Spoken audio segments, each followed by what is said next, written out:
swerte natin ngayong araw na ito mga kaibigan. Yan.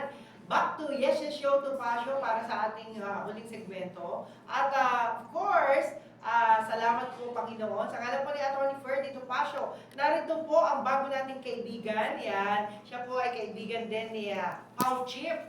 Fersida Acosta. Salamat, engineer. Nako, salamat at nagparamdam ka sa akin. Yan. Siya po ang guest natin. Instant, kita nyo ha. Hello, magandang umaga sa iyo. Engineer Jonas Baile. Magandang umaga po sa lahat. Ayan. Mga rin, Ma'am Judy. Yes, kamusta ka na, Okay. engineer? Oo, parang kailan lang. Oo, Kamusta? nandito ako sa opisina, nag-take namin ngayon na naisipan ko na magbigay ng isang kaya siguro para Opo. magbigay ko sa mga kababayan natin Opo. na yung mga tungkol po sa natin. Investment May tungkol sa mga scam. online investment scam. Okay, sige. Sa Sige, internet. maganda yan, maganda yan. Sige po. Kasi may actually may mga kaibigan na involved dito, marami pong nadaya ng mga scammer na sa online. Kaya binigyan ko pagkataon para ma-warningan ng mga kababayan natin na huwag padulot-dalot na mag-import sa ganito online scam. Opo. At marami pong mga recently may mga nalalaman ako mga trading scam kagaya ng Rolex trading, Belto, Ball Trade, at iba pa. Pero Kayo po ba naging biktima na ng online scam? sort of, Sort of. Opo. Okay. So, anong dapat gawin ng Ngayon, ating mga kababayan? ngayon po, lately ko na nalaman na gano'n, may mga gano'n na nangyayari. At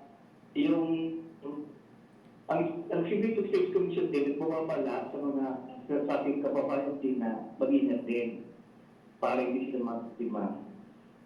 Ngayon, yung iba naman, nag-isip na magkaso sa mga scammer na yun, pero meron dito komplikado ang partner. Bakit po? Kaya ang masasabi ko lang, kaya sa ngayon, mag-ingat na lang sila para naman sila po mag-biktima. Yun, nako. Alam mo, natutuwa ako sa iyo, Engineer Jonas. Kailan lang ay magkasama tayo sa Heritage Hotel at ipaabot mo kay Pao Chief nga pala na ang aming pasasalamat dahil hindi lang po siya magandang babae, kundi magaling na abogada. Yan. Kayo po ba'y magkasama ngayon? Hindi. Hindi po, nasa opisina po ako ngayon. Sa opisina po kayo ngayon. Sa Opo. ibang opisina po. Pwede po bang mag-segue tayo ng iba namang usapin kasi meron lang po akong gustong itanong sa inyo. Okay lang po ba? Okay, sige po. Yeah, pwede po bang malaman kung nasa opisina po kayo ngayon? Actually, nasa Department of Public Works and Highway Office. Yeah. DPWH. Yan. DPWH. Nasa central office po kayo. Saan po ba ang central office ng Ay, ito po DPWH? nasa port area, malapit sa Itaduros Country Club. Sa kaharap po ng Country Club po. Ayan. Alam mo, Engineer Jonas, tayo po nakapag-usap na, no, nung awards na. Ukol doon sa problema, may problema rin pala ang DPWH kung tutusin. Hindi lahat problema na galing sa kanila. Kundi galing po ito sa mga subcontractor. Tama po ba? Opo, parang ganun po ang nangyayari. Opo, yun. Ano po ba to?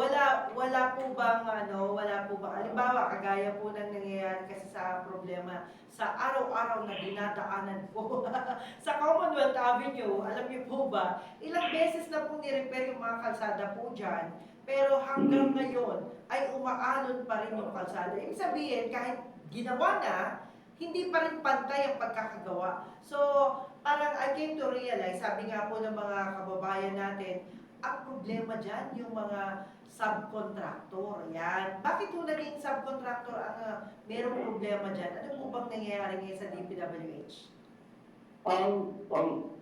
Bakit po sabihin ko, gusto ko malaman ng mga mamamayan, ang ating gusto ko lang ito kasi di pa ko official na spokesman para sa DPWH. Opo. Para lang sa Tama akin, tama po. Hindi. Ang bibigay lang po po Yes, siya, yes, sa ating turo lang yan. Opo. Tama po. Ngayon, ang lang po ang inalog ng DPWH lang